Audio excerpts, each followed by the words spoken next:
Baik, kita mulai kelas kita.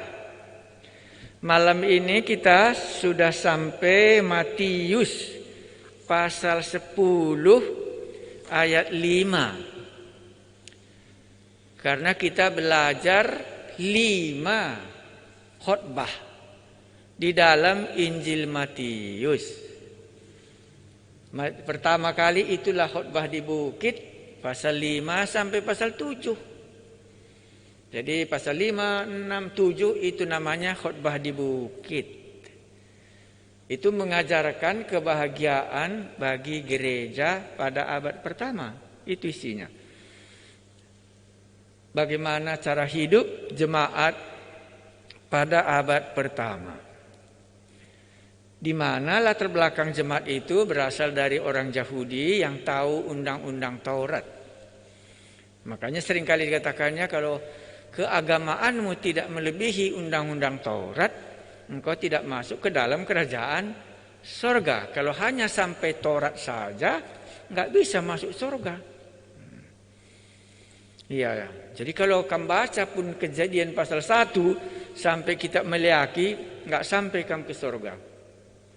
Kalau tidak melebihi. Ya, itulah artinya khotbah di bukit ringkasannya. Sekarang mari kita melihat khotbah yang kedua, itulah misi pengutusan. Jadi ada langkah-langkahnya ya. Ya, permulaan percaya, ya. Sudah kita percaya, bagaimana cara hidup orang percaya itu supaya bisa mendapatkan kebahagiaan selama di bumi. Itulah khotbah di bukit. Pasal 5, 6 dan 7. Sekarang orang percaya tadi kembali lagi diutus. Ya, itu enggak boleh kita berhenti hanya menikmatinya, tetapi juga diutus. Karena memang sejak dari Kejadian pasal 12 Abraham diberkati. Itu Kejadian pasal 12 ayat 1 dan 2 itu berkat yang diberikan oleh Allah kepada Abraham. Tetapi jangan lupa kalimat yang di belakangnya, supaya melalui engkau dunia diberkati. Nah, inilah penggenapannya Matius pasal 10 ini, supaya kita bisa menjadi berkat bagi orang lain. Mari kita lihat ayat 5, kita baca sampai ayat 15. Dengan tetap prinsip bagaimana menafsirkan Alkitab. Ya, jadi kita mendengarkan khotbah ini supaya kita tahu apa yang dikatakannya di sini ya, gitu. Nanti sudah dapat poin-poinnya, baru kita bagi bersama-sama. Tujuan kita supaya mampu membaca Matius, supaya kita bisa mengerti untuk membaca Alkitab itu. Bukan mendengarkan pengajaran, tetapi supaya kita sendiri bisa mengertikannya untuk diri kita. Bagi orang begini, bagi aku bagaimana artinya, gitu ya. Mari kita baca ayat 5 mulai. Yesus mengutus ke-12 rasul. Ya, tadi sudah saya kirimkan, ada istilahnya rasul ya. Iya. Ada tadi istilahnya jangan menyimpang ke kanan atau ke kiri. Itu saya ambil dari Raire Commentary. Jadi saya gampang kali ambil dari Raire, translate langsung di Google Translation, bisa saya kirimkan kepada Anda. Jadi itu bukan ketikanku, itu ketikan Google Translation yang saya kirimkan mulai hari ini. Itu uraiannya tadi ada kan? Jadi nanti setiap bagian kurasa penting akan ambil dari buku itu, sehingga Anda bisa membacanya secara garis besarnya. Ya, tadi kan sudah saya kirimkannya. Berapa poin tadi ya? Rasul itu siapa syarat-syaratnya? Qualification rasul ya. Ya, jangan menyimpang ke kiri atau ke kanan. 5 ya. Ya, itu dari Raire Bible Translation. Jadi dari sana saya ambil Caranya copy Inggrisnya, copy paste, tekan dia Inggris Indonesia, langsung dia keluar. Baru saya edit di HP saya, baru saya kirimkan kepada teman-teman. Itulah salah satu sumber yang gampang dimengerti membaca Alkitab. Mari kita baca. Ke-12 murid itu, jadi mula-mula namanya murid. Jadi semua rasul berasal dari murid. Tidak ada langsung jadi rasul, murid dulu. Ke-12 murid itu diutus oleh Yesus. Dan ia berpesan kepada mereka, janganlah kamu menyimpang ke jalan bangsa lain, atau masuk ke dalam kota orang Samaria. Ya, dalam uraian ayat 5 kan agak lebar ya. Karena itu penting kali, jangan masuk ke kota Samaria. Uraian di situ karena Samaria itu sudah kawin campur. Jadi tidak layak dia menerima Injil itu. Cuma Yehuda yang tidak kawin campur, maka kepada bangsa Israel khusus mesti misi Tuhan Yesus disampaikan. Makanya dilarangnya di sini jangan masuk ke kota Samaria ya. Walaupun dua kota yang terbesar secara keyahudian, di Yerusalem ada Bet Allah. Di Samaria itulah 10 suku umat Israel sudah memihak. Sesudah terjadi perpecahan, sesudah Salomo. Kan begitu ini. Jadi Samaria pun tidak layak mendengar Injil itu. Hanya ke kota yang khusus. Itulah pasal 10 ini. Nah, ke-12 murid itu diutus oleh Yesus. Dan dia berpesan kepada mereka, janganlah kamu menyimpang ke jalan bangsa lain, atau masuk ke dalam kota orang Samaria.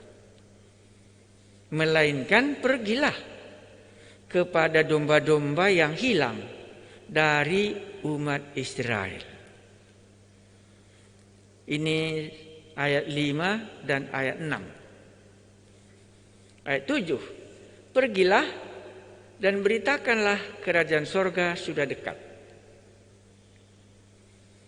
Sembuhkanlah orang sakit, bangkitkanlah orang mati, tahirkanlah orang kusta, usirlah setan-setan. Kamu telah memperolehnya dengan cuma-cuma. Karena itu, berikanlah pula dengan cuma-cuma. Janganlah kamu membawa emas atau perak atau tembaga dalam ikat pinggangmu. Janganlah kamu membawa bekal dalam perjalanan. Janganlah kamu membawa baju 2 helai, kasut atau tongkat. Sebab seorang pekerja patut mendapat upahnya. Apabila kamu masuk kota atau desa, carilah di situ seorang yang layak dan tinggallah padanya sampai kamu berangkat. Apabila kamu masuk rumah orang, berilah salam kepada mereka. Jika mereka layak menerimanya, salammu itu turun ke atasnya. Jika tidak, salammu itu kembali kepadamu. Dan apabila seorang tidak menerima kamu dan tidak mendengar perkataanmu, keluarlah dan tinggalkanlah rumah atau kota itu, dan kebaskanlah debunya dari kakimu. Aku berkata kepadamu, sesungguhnya pada hari penghakiman, tanah Sodom dan Gomora akan lebih ringan tanggungannya daripada kota itu. Apa kesan kita dalam pembacaan ini? Secara kasar ya kan kita mulai baca. Umpamanya saja ayat 15. Apa kesan kita dalam ayat 15? Saya baca. Aku berkata kepadamu, sesungguhnya pada hari penghakiman, tanah Sodom dan Gomora akan lebih ringan tanggungannya daripada kota itu. Itu sambungan ayat 14. Dan apabila seorang tidak menerima kamu dan tidak mendengar perkataanmu, keluarlah dan tinggalkanlah rumah atau kota itu, dan kebaskanlah debunya dari kakimu. Aku berkata kepadamu, sesungguhnya pada hari penghakiman. Apa kesan kita ayat 14 dan ayat 15? Mungkin Anda katakan, kesan saya kata penghakiman.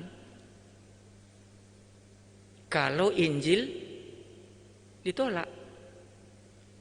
Kan ini ayat 14. Kedua, Injil itu tidak bisa tidak ada reaksi. Diterima atau ditolak. Itulah menunjukkan bahwa kerajaan sorga, kan begitu ya, yang di sorga dan di bumi. Jadi ayat 14 dan 15 kesan kami itulah ya penghakiman. Keselamatan atau penghakiman. Ya, pergilah, beritakanlah Injil, kan itu tadi. Tapi kalau ditolak, kebaskanlah debu kakimu. Tanda bahwa mereka sudah menolak. Dan hari penghakiman, maka kota yang menolak itu lebih besar hukumannya daripada kota Sodom dan Gomora. Kita tahu kan kota Sodom dan Gomora ya. Ya mungkin kita katakan, oh kami tidak tahu. Tetapi yang membaca surat ini karena mereka orang Yahudi, dia tahu ceritanya kota Sodom dan Gomora yang ditunggang balikkan Allah dalam zamannya Lot. Makanya yang pembaca buku ini pastilah ini orang Yahudi yang mengetahui apa yang pernah dibuat Allah di kota Sodom dan Gomora dalam zamannya Abraham. Ya makanya di dalam buku Abraham juga kan ada, barang siapa yang memberkati kamu, aku akan memberkati kamu. Tetapi barang siapa yang mengutuk kamu, aku juga akan mengutuknya. Itu kan janji Allah kepada Abraham. Barang siapa yang memberkati kamu, aku juga memberkatinya. Tapi barang siapa yang mengutuk kamu, aku juga akan mengutuk dia.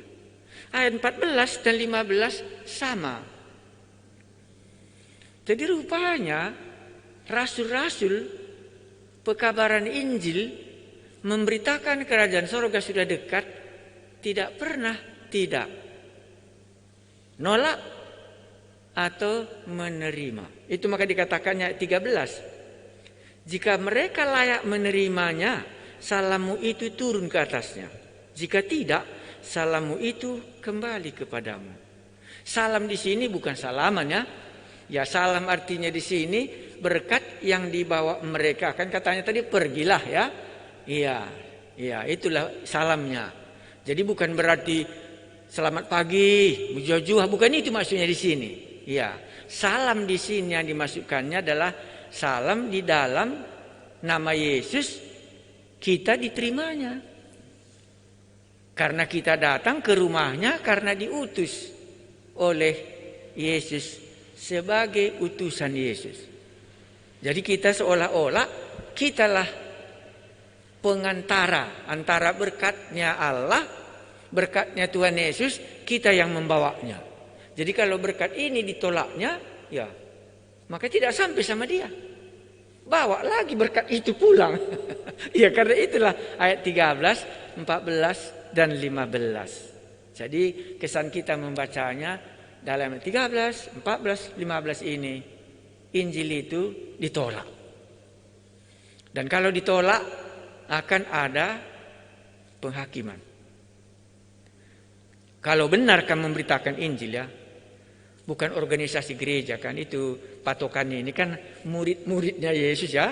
Apalagi pada zaman ini kan belum ada organisasi gereja ya. Jadi memang Yesus mengutus. Ya. Itulah kesan kita membacanya. Ada lagi kesan Anda yang mana? Karena kita kan sekaligus belajar menafsirkannya. Jadi saya mulai ayat 13, 14 dan 15 ini reaksi penolakan. Jadi di dalam hati Yesus sudah tahu ada penolakan. Karena dia sendiri sudah ditolak oleh orang lain. Ya, jadi murid-muridku ini pun nanti akan ditolak orang lain lagi gitu. Tapi dia kasih tahu kepada murid-muridnya, kalau ditolak Ini akibatnya. Ya. Ada lagi yang kesan Anda, coba yang mana Anda mau? Saya biarkan Anda melihat yang mana yang Anda mau katakan. Ayat 7. Oke. Pergilah dan beritakanlah kerajaan surga sudah dekat. Ini pergilah, ya, dari satu kota ke kota lain. Kalau gereja kan nggak bisa pergi, duduk ada bangunannya lengkap ya. Nah, makanya heran juga kalau kita tanya, masa Tuhan Yesus dia tidak mendirikan gedung gereja? Bahkan kalau kita ingat, Bait Allah sudah diperingatkannya akan runtuh ya. Ya, karena pergi inilah di sini menjadi kata kunci. Karena dia datang, kita pergi. Ya, beritakanlah kerajaan Allah sudah dekat. Apalagi kesan kita. Jadi kalau penginjil itu beritakanlah ya, pergilah, pergilah dan beritakanlah. Dua kata nggak bisa dipisahkan. Kalau kita pergi, kita harus memberitakan kerajaan sorga, kerajaan Allah, di mana Allah telah datang ke tengah-tengah dunia ini. Kita bukan mendirikan gereja. Beritanya yang penting bagi kita. Dan kalau berita ini penting, kalau mereka tolak, terjadilah ayat 13, 14 dan 15. Ada lagi yang Anda mau lihat secara lebih khusus? Ayat berapa? Ayat 10? Oh, 8 sampai 10 ya. Sembuhkanlah orang sakit. Ini perintah. Apalagi? Tadi pergilah dan beritakanlah kerajaan sorga sudah dekat. Kerajaan sorga itu menyangkut kesembuhan orang sakit. Itu yang kemarin kita sudah pelajari di atas. Apalagi? Bangkitkanlah orang mati. Makanya pada waktu itu kita lihat dibangkitkan orang mati, baik oleh Petrus, demikian juga oleh Rasul Paulus. Ada lagi, tahirkanlah orang kusta. Ini Tuhan Yesus bisa tahirkan. Usirlah setan-setan. Ini tugas. Kamu telah memperolehnya dengan cuma-cuma. Dengan cuma-cuma orang ini telah menerima kesembuhan, telah menerima kebangkitan, telah tahir dari kustanya, telah mereka lepas dari kuasa setan. Kamu telah menerimanya dengan cuma-cuma. Karena itu, beritakanlah pula dengan cuma-cuma. Wah, ini cuma ada cuma-cuma di dunia. Bernapas, nggak ada yang cuma-cuma. Ya, Injil itu cuma-cuma. Ya, maka ciri pekabar Injil, senang dia kalau bisa dia mengabarkan Injil dengan cuma-cuma. Ya. Lain dengan gembala. Gembala yang paling banyak diceritakan bagaimana kesejahteraan gembala. Apa rumahnya, apa mobilnya, bagaimana asuransi masa tuanya, bagaimana uang sekolah anaknya. Tapi penginjil no. Karena aku telah menerimanya dengan cuma-cuma, maka aku juga akan memberikannya dengan cuma-cuma. Dia telah menerimanya dari siapa? Iya, karena dia telah menerimanya cuma-cuma diberikan oleh Yesus sama dia. Apa pula lah keberatannya membagikannya pula kepada orang lain? Ya, seperti 5 ketur roti mereka terima dengan cuma-cuma. Bagikan katanya kan dengan sukarela murid-murid semua membagikannya. Ini yang dimasukkannya. Jadi ciri di sini ialah memberi dengan cuma-cuma karena sudah menerima dengan cuma-cuma. Ya, bangkrutlah nanti penginjilnya kan begitu. Boleh dia bangkrut, tapi boleh juga tidak. Sejauh yang saya tahu, semua penginjil kaya-kaya. Saya pernah hidup di dalam organisasi guru namanya ya, mana kami waktu itu gabung. Seringkali organisasi kami guru yang dapat gaji dipisit kami. Tetapi ada penginjil, dia nggak pernah dipisit. Jadi kalau dia khotbah dia katakan uang persembahan hari ini bukan untuk saya, tapi saya berikan untuk guru-guru yang mengajar, katanya. Langsung penginjil itu kasihkan uangnya supaya cukup untuk guru-guru yang mengajar. Penginjilnya kaya, guru yang mengajar yang dapat gaji miskin. Karena kamu telah menerimanya dengan cuma-cuma, beri jugalah dengan cuma-cuma. Itulah organisasi di mana saya pernah sama-sama mereka. Baru saya lihat, oh begini ceritanya. Karena kami seringkali dipisit dalam organisasi kami. Walaupun kami guru dapat gaji juga dari sekolah. Tetapi penginjil ini tidak dapat gaji dari mana, tapi dia bisa membantu kami supaya guru-guru ini tidak terhalang untuk mengajar. Karena dia banyak menerima dengan cuma-cuma. Dari siapa? Dari Tuhan Yesus. Ya.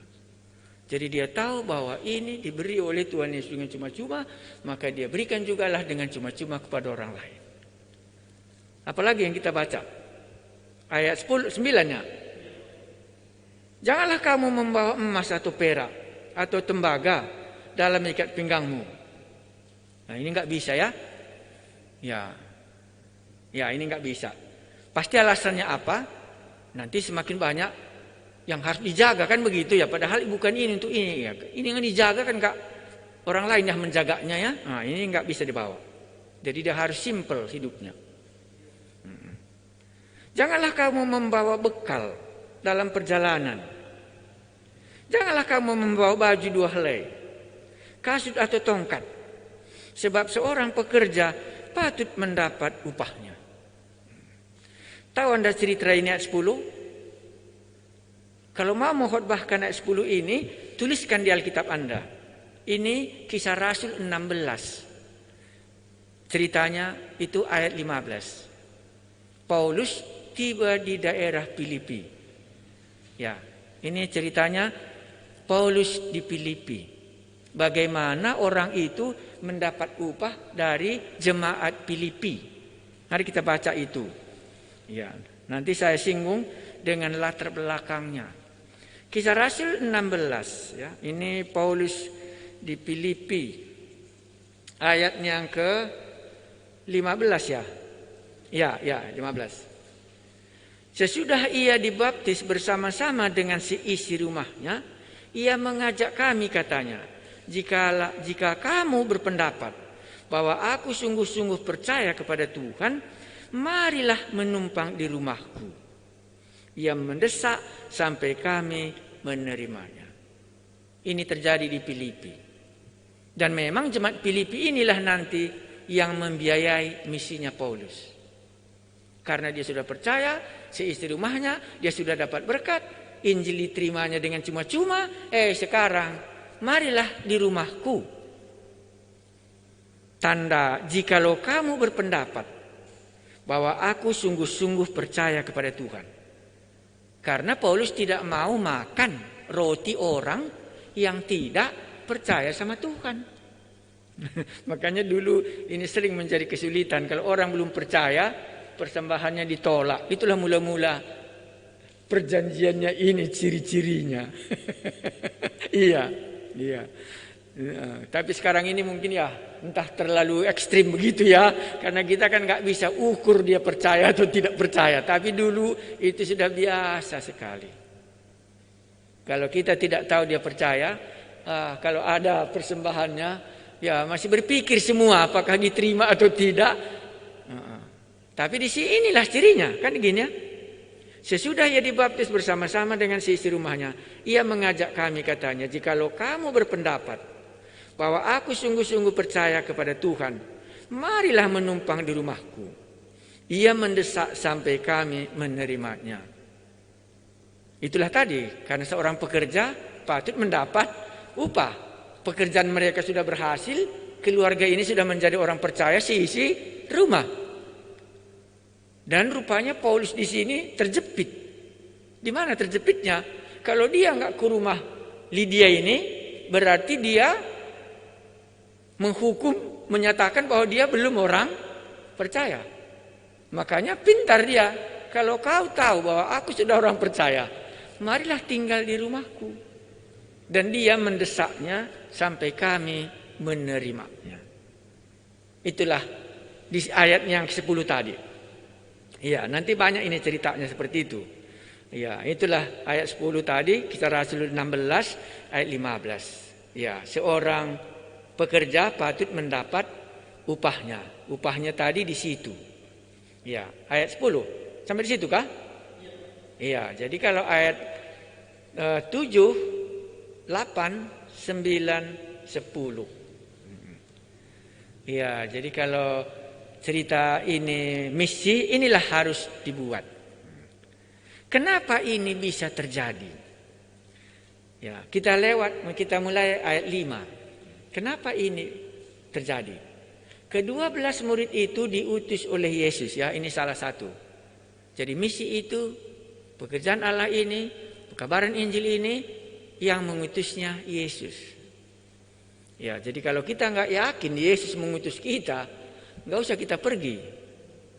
Nanti berbahaya.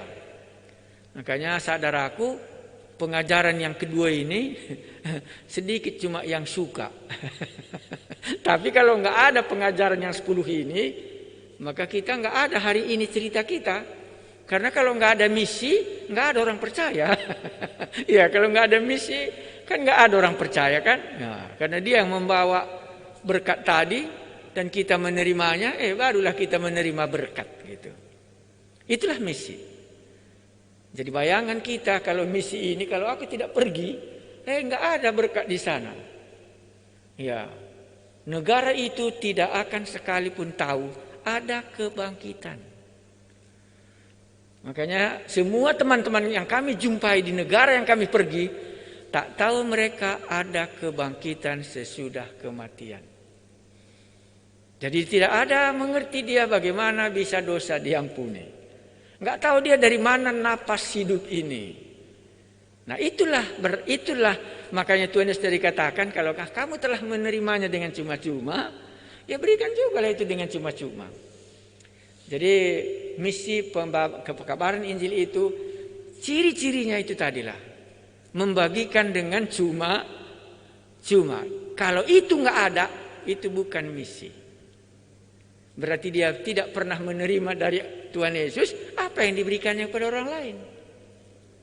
Ya, kalau hanya gajinya pun cukupnya untuk bulanan saja sebagai gembala sidang, apa yang bisa dibagikannya? Nah, dia kan menerimanya bukan dengan cuma-cuma, dengan upah, dengan gaji. Jadi harus ditatanya lah supaya bisa dia hidup dari gajinya ini. Gitu. Tapi di sini bukan, dia menerimanya dengan cuma-cuma, baru diberikannya lagi dengan cuma-cuma, supaya berita kerajaan surga itu sampai ke tempat di mana berita itu belum ada. Itu ciri-cirinya. Jadi kalau dia sadar itu diterimanya dengan cuma-cuma, maka dibagikannya dengan cuma-cuma. Ya, pengabaran Injil cuma itu ada. Oke, sekarang kita ulangi dari 5. Ke-12 murid itu diutus oleh Yesus dan ia berpesan kepada mereka, janganlah kamu menyimpang ke jalan bangsa lain atau masuk ke dalam kota orang Samaria. Nomor 1 pengutusan kata jangan. Ya, itulah yang paling hebat. Jangan. Iya, makanya kalau kita lihat di dalam ceritanya Rasul Paulus umpamanya, 2 kali dia dilarang oleh Tuhan waktu dia mau mengabarkan Injil. Ingat itu ya. Ya, kalau itu bisa kita tuliskan saja Kisah Rasul pasal 16 ya. Kisah Rasul pasal 16 itu di situ Tuhan Yesus sengaja melarang dia jangan pergi ke daerah itu. Kisah Rasul 16 itu ayat 6 dan 7. Iya. Dan kita juga ingat sekali itu Petrus tidak mau dia ke rumah Kornelius, ingat itu? Karena dikatakannya Kornelius ini adalah najis. Nah, jadi Roh Kudus memaksa dia untuk pergi ke rumah Kornelius. Demikian juga perjanjian lama, Nabi Yunus kan begitu. Dipaksa Tuhan supaya pergi dia ke Niniwe dan dia enggak mau. Jadi misi itu harus ya kemana Seseorang itu disuruh tidak boleh menyimpang ke kanan atau ke kiri. Maka waktu panggilan Paulus dalam Kisah Rasul pasal 13 itu, khususkanlah Barnabas dan Paulus untuk tugas yang telah kukhususkan bagi dia. Ya, di sini permulaan kali. Jangan menyimpang ke kanan atau ke kiri. Jadi kemana kami pergi? Karena 6-nya. Melainkan pergilah kepada domba-domba yang hilang dari umat Israel. Ini kita perlu lama di sini. Jadi kenapa kepada umat Israel duluan? Ya kan itu menjadi pertanyaan nanti. Apakah tidak sama nilainya ya manusia ini gitu ya? Ya sama nilainya. Tetapi duluan orang Israel tadi mendengar Injil. Kenapa? Karena kepada mereka dari dahulu sudah ada janji sejak dari zamannya Abraham. Itu alasan yang pertama sekali. Itu maka kemarin kita sudah membaca siapa yang buta itu ya? Hei anak Daud katanya ya. Iya, baru ditanya Tuhan Yesus. Sanggupkah aku menyembuhkan engkau katanya? Apa kata orang itu? Oh iya, sanggup katanya ya. Karena dia sudah memiliki iman bahwa inilah dia yang sudah lama kami tunggu-tunggu. Jadi kepada yang menunggu, yang diberitakan Injil ini. Yang belum menunggu, nggak tahu dia karena memang nggak pernah didengarnya bahwa Mesias akan datang. Nah, yang kedua, kenapa kepada umat Israel? Ya, karena kebudayaan rasul-rasul ini semua belum hebat seperti kebudayaan kita sekarang. Bahasanya bahasa Yunani kan begitu ya, atau bahasa Ibrani, bahasa ibunya, bahasa Ibrani lah. Ya, karena ini cuma tahu dia bahasa, ini cuma tahu dia kebudayaan, bagaimana caranya hidup orang Israel, tahu rasul-rasul ini. Jadi kepada bangsanya ini sendirilah dulu, karena dia sudah menguasai itu.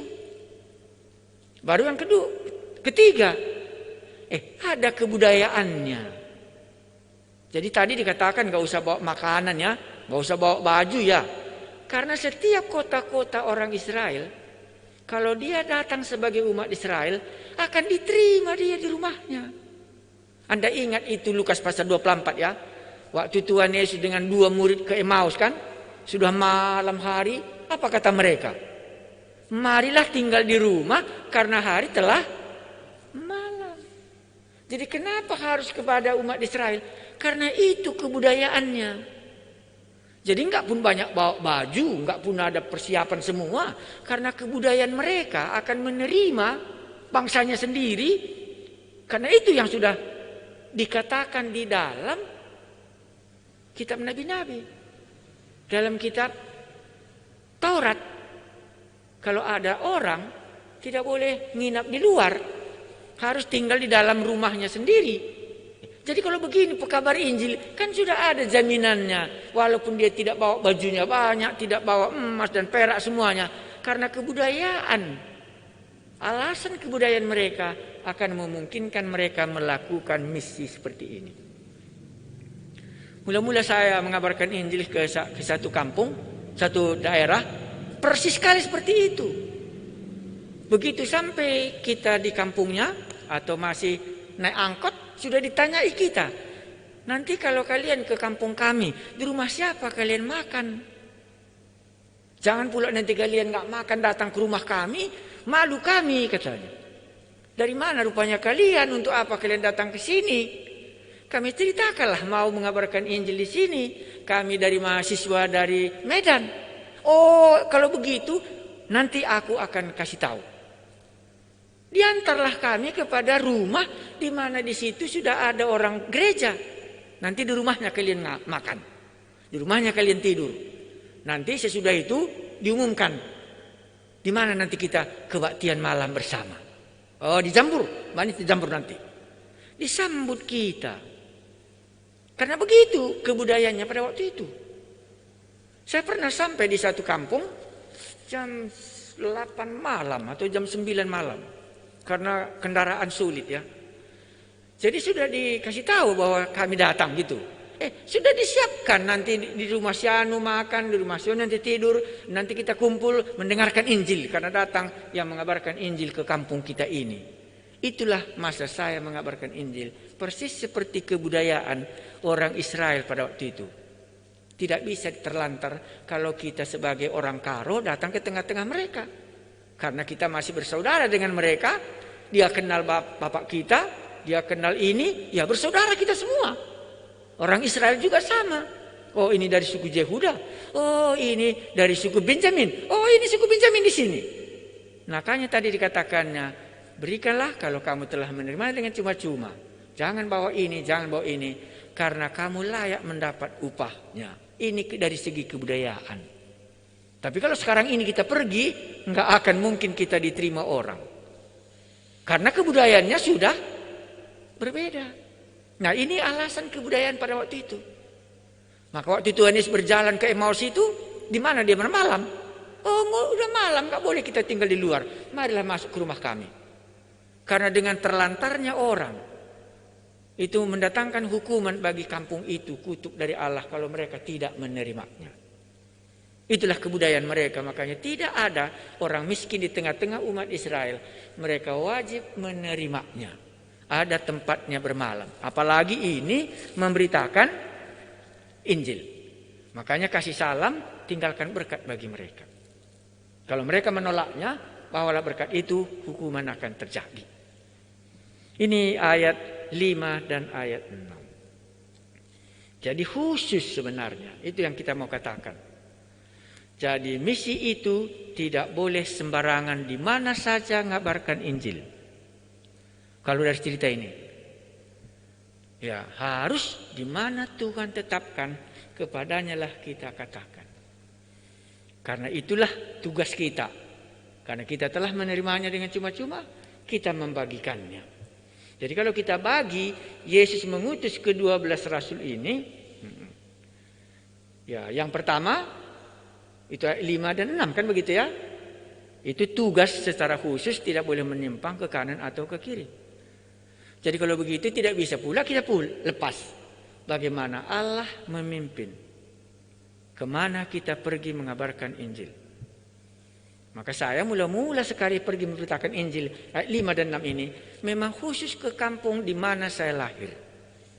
Pada waktu itu listrik pun belum ada. Kendaraan pun payah kali. Jalan kaki dari jalan raya saja, jalan raya besar ya, itu 1,5 jam. Jalan kaki paling cepat. Kalau kami biasa jalan kaki 2 jam baru sampai di kampung itu. Dan pernah satu kali kami ketinggalan bus, itu kami harus jalan kaki 3 jam. Jadi berangkat jam 8 pagi-pagi, jam-jam sore baru kami makan. Karena jauhnya nggak ada lalu lintas, nggak ada mobil pada waktu itu. Ya, nah jadi ini keadaannya. Baru ayat 7 itu perintah apa yang dikerjakan dalam misi. Nah baru baru ayat 11. Itu apabila kita masuk, kita harus meninggalkan berkat. Maka rumah-rumah di mana saya tinggal, setiap kali saya nginap di tempat mereka, biasanya saya nggak pernah lupa mencatat berapa anak mereka, bagaimana mata pencarian di kampungnya, dan saya rasa saya doakan mungkin 5 tahun untuk keluarga itu. Karena ini kan digenapkan apabila kamu masuk, carilah orang yang layak dan tinggallah padanya sampai kamu berangkat. Jadi makan di rumahnya, minum di rumahnya, dan kita doakan waktu kita pergi karena kita telah diterimanya di rumahnya. Karena pada zaman saya mengabarkan Injil, beras saja pun sangat payah pada waktu itu. Jadi kami pernah sekali ditinggal di satu tempat itu, itu hanya garam sama cabai merah. Itu cuma makanan kami. Dan waktu siang hari, pagi-pagi kami pergi untuk mengambil jagung, membantu dia sebagai petani, dan makan di rumahnya. Malam, kepala kampung yang menyiapkan lampu patroma, lampu gas, dan baru kumpul di tempat mereka berkumpul. Dulu belum ada juga los, jadi sering juga diseram di rumah saja, pasang lampunya di situ kita kumpul. Nah, inilah dia caranya pada zaman itu. Inilah dulu berita misi. Jadi kalau lebih dalam nanti entah terlalu berat kupikir. Tapi ayat 5 dan 6 ini semua ada dalam Alkitab. Secara khususnya ya. Jadi pernahkah terjadi mujizat juga? Ya pernah. Saya ingat kali sampai sekarang mujizat itu terjadi. Sudah mau tinggal dikuburkan, ditolak dari rumah sakit. Dan mereka tahu di rumah itu kami tidur waktu itu juga sama di lantai tanah saja. Rumahnya atap rumbia. Kami tidur di situ, pagi-pagi dibangunkan, Pak, tanya apa? Kami tahu ada penginjil di sini, katanya. Itu daerah pelosok kali, daerah sana. Baik, memang betul gitu. Bagaimana kalau kita berdoa ke rumah? Belum sarapan kita. Ayo, kita nyanyi. Nyanyi 2-3 kali nyanyian, baca Yohanes 3:16. Begitu langsung dia sadar, begitu dia sembuh dari penyakitnya. Dan dialah anggota gereja yang pertama ditahbiskan. Berasnya sudah ada di situ, dibaptiskan ya. Gitu. Dan kami cuma sekali itu ke situ. Sesudah itu enggak akan lagi situ. Waktu baptisan pun saya tidak lagi di sana. Karena tim kami ini kan temporer ya, karena jauh ya. Ini pelosok kali daerah Kuta daerah lewat Tiga Binanga ke daerah sana, kampung-kampung. Nah disitulah kami pada waktu itu. Jadi ini saya ingat waktu kami mengabarkan Injil ini. Ya daerah itu belum ada Kristen, belum ada yang mendengar nama Yesus. Tidak tahu mereka ini, semua mereka tahu hanya kuasa kegelapan. Ya tapi kan kita tadi diutus oleh Tuhan Yesus, apa yang dikatakannya kan itu kita lakukan. Ya kami nyanyi, itu bacakan Yohanes 3:16, 2-3 kali dibacakan, nyanyi 2-3 kali, 4 kali, sudah itu doa. Ya doa amin, ya. Kalau Tuhan berikan mujizat, ya terjadilah mujizat. Dan sesudah itu dialah menjadi anggota gereja yang pertama dibaptiskan di daerah itu. Tetapi waktu itu kami tidak tahu lagi. Karena cuma 1 kali itu kesempatan. Waktu baptisan saya nggak jumpa lagi sama dia. Ya, karena toh kita bukan terus di situ ya. Karena daerahnya kan sulit untuk dicapai. Ya, jadi ini mungkin agak lebih bisa daripada dalam kali secara khusus kupikir ya. Mari kita lanjutkan ayat 16. Itu sudah lain temanya. Tapi saya harap kita selesaikan saja malam ini. Karena enggaknya terlalu banyak orang suka misi. Jadi kita cepat-cepat. Penganiayaan yang akan datang dan pengakuan akan Yesus. Lihat aku mengutus kamu seperti domba ke tengah-tengah serigala. Sebab itu hendaklah kamu cerdik seperti ular dan tulus seperti merpati. Jadi Yesus tidak menyembunyikan resiko apa yang akan terjadi kepada ke-12 rasul ini. Dan mungkin ini benar dia diutus ke tengah-tengah serigala. Katakanlah Petrus, dia juga martir ya. Memang dimakan singa kan begitu ya. Apalagi Yakobus, ini kan semua murid-murid. Ya, dipenggal kepalanya oleh Raja Herodes. Nah, tetapi waspadalah terhadap semua orang, karena ada yang akan menyerahkan kamu kepada majelis agama dan mereka akan menyesah kamu di rumah ibadatnya. Jadi ayat 17, musuh yang pertama adalah rumah ibadat pada waktu itu. Betulkah Anda bisa lihat rumah ibadat yang sangat bengis? Karena imam-imam mahkamah agama itu yang menyalibkan Tuhan Yesus, bukan Rome. Bukan pemerintahan kekaisaran Romawi yang tidak beragama. Tetapi yang menjadi musuh yang terbesar dalam Alkitab ini adalah mahkamah-mahkamah agama yang tidak setuju dengan Yesus. Mereka tetap ikat di dalam Taurat. Itulah makanya ayat 17. Waspadalah terhadap semua orang. Karena ada yang akan menyerahkan kamu kepada majelis agama. Dan mereka akan menyesahkan kamu di rumah ibadatnya. Dan karena aku, kamu akan digiring ke muka penguasa-penguasa dan raja-raja sebagai suatu kesaksian bagi mereka dan bagi orang-orang yang tidak mengenal Allah. Inilah musuh 17 dan 18. Apabila mereka menyerahkan kamu, janganlah kamu khawatir akan bagaimana dan akan apa yang harus kamu katakan.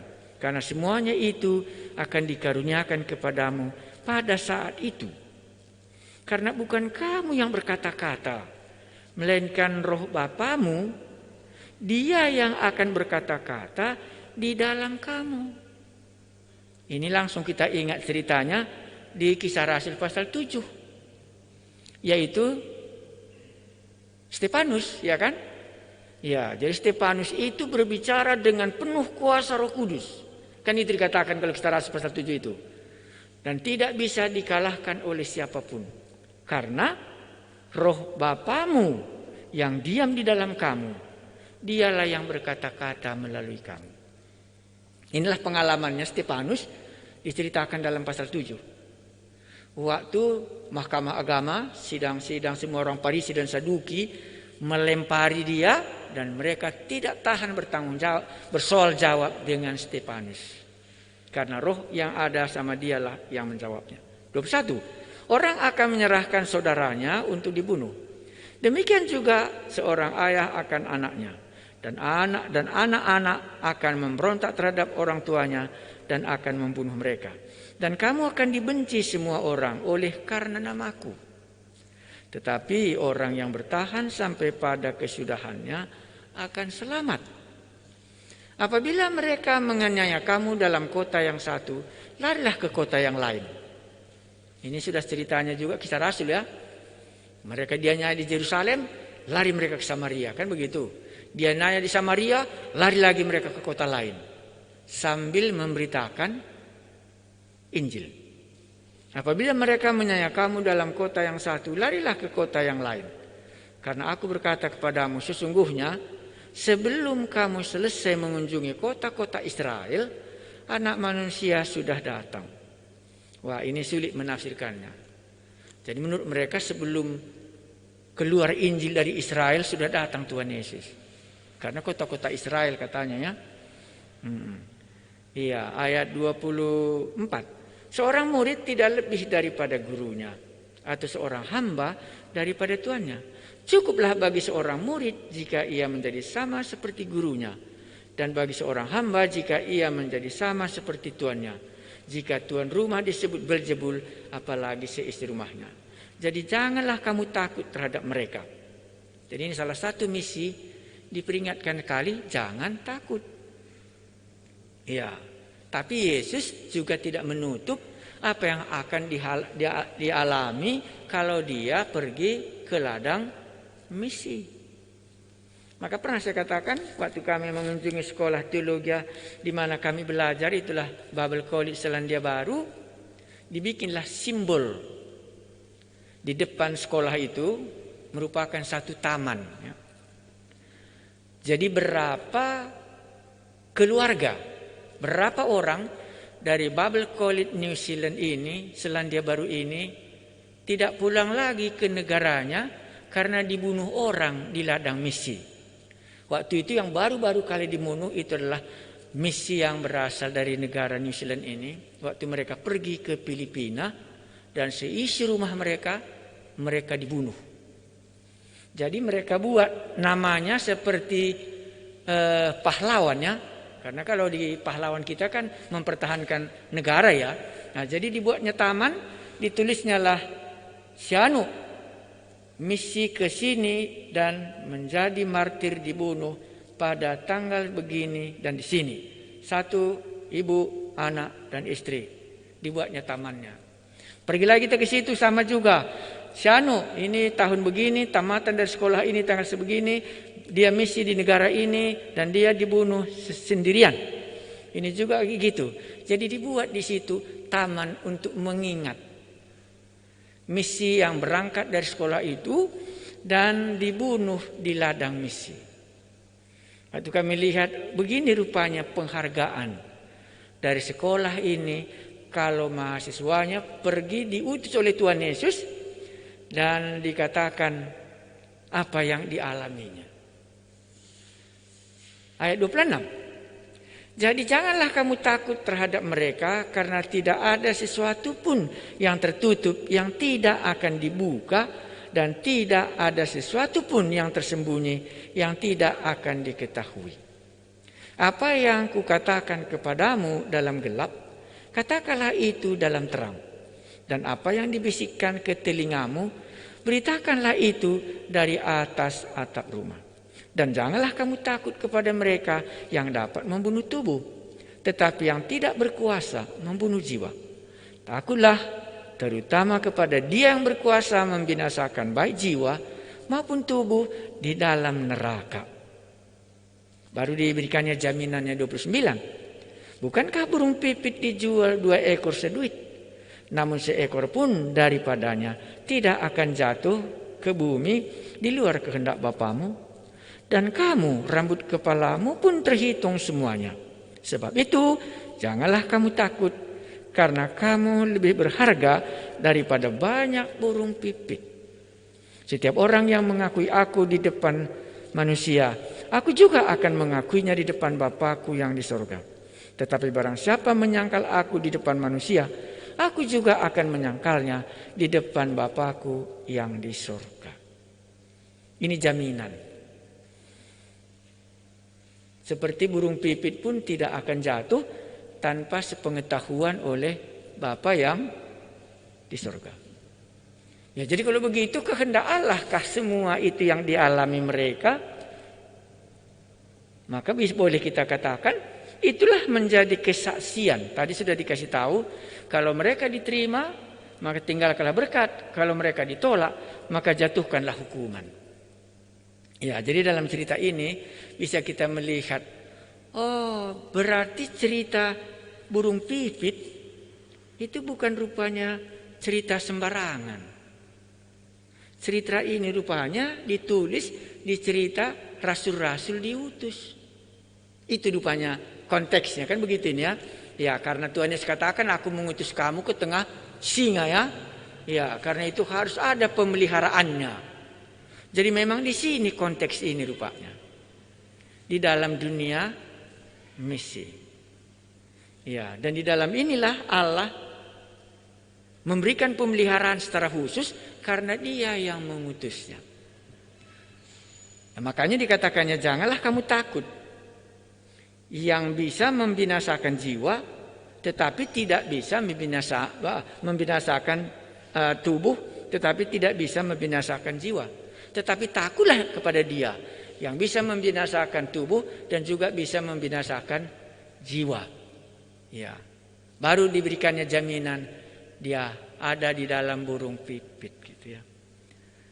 Nah, saya kira inilah cuma bisa, kalaupun nanti kita lanjutkan lebih susah nanti. Jadi selesaikan sajalah ajaran Tuhan Yesus dalam misi kita malam ini, Matius pasal 10. Kemarin kita sudah mulai, pertama misi dimulai dengan berbelas kasihan. Misi rupanya karena Yesus yang memilih ke-12 suku.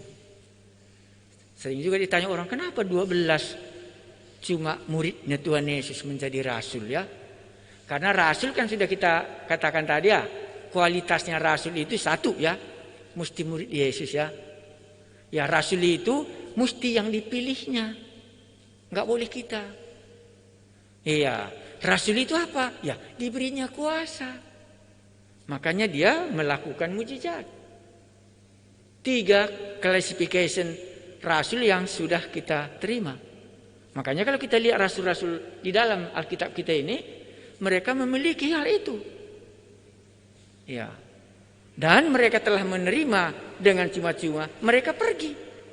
Maka ciri hidup mereka kita lihat memang ada di bawah kuasa Yesus hidupnya.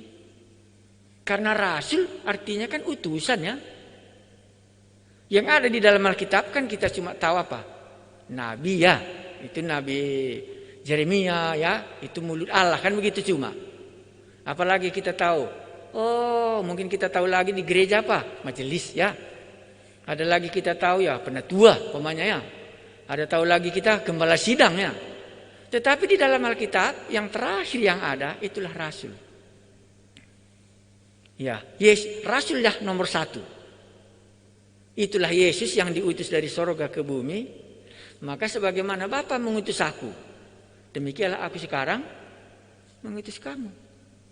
Makanya misi tidak pernah diutus oleh kehendaknya sendiri, tapi diutus oleh kehendak Bapa yang di surga.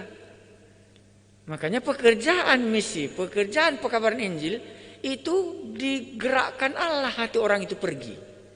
Aku telah menerimanya dengan cuma-cuma, karena itu aku akan membagikannya dengan cuma-cuma. Kerajaan Allah sudah dekat, bertobatlah, kuberitakanlah bahwa kerajaan Allah sudah dekat. Dan buktikanlah itu bahwa akan terjadi dalam mujizat-mujizat. Walaupun mungkin tidak banyak, tetapi pasti terjadi mujizat. Barulah kerajaan Allah telah berdiri kemana kita diutus. Ya, itulah salah satu cirinya di Tibet selama kami di sana itu. Tidak pernah kami lihat mujizat terjadi.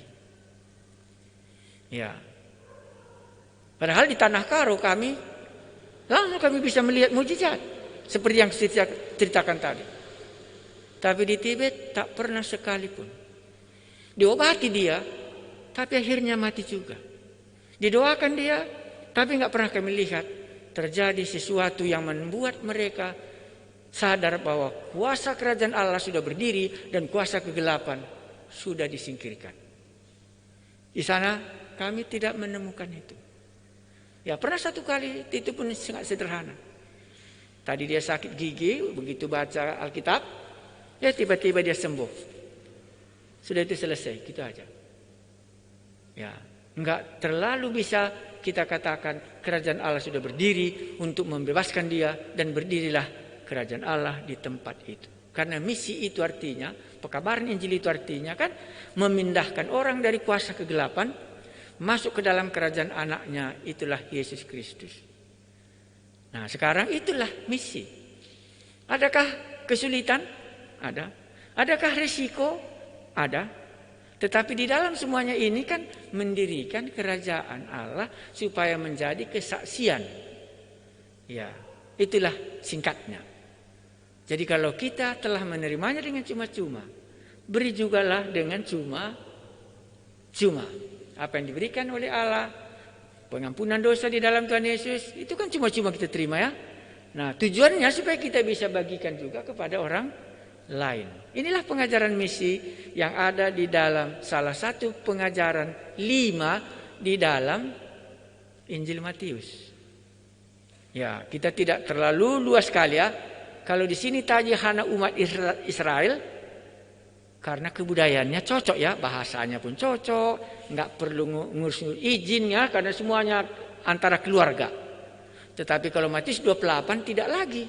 Pergilah jadi ke semua bangsa menjadi muridku. Nah, itu sudah bangsa-bangsa lain yang pergi. Bukan yang ke-12 rasul tadi. Itulah di sini. Jadi walaupun nanti rasul-rasul pergi, ya tapi itu sudah berbeda kebudayaannya.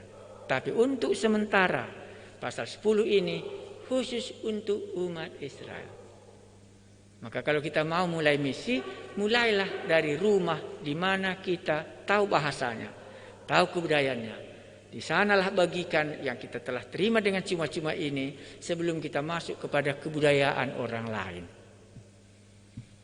Mari kita berdoa. Secara sederhana kami sudah membaca bagaimana Yesus mengutus rasul-rasul ini. Ke-12 rasul.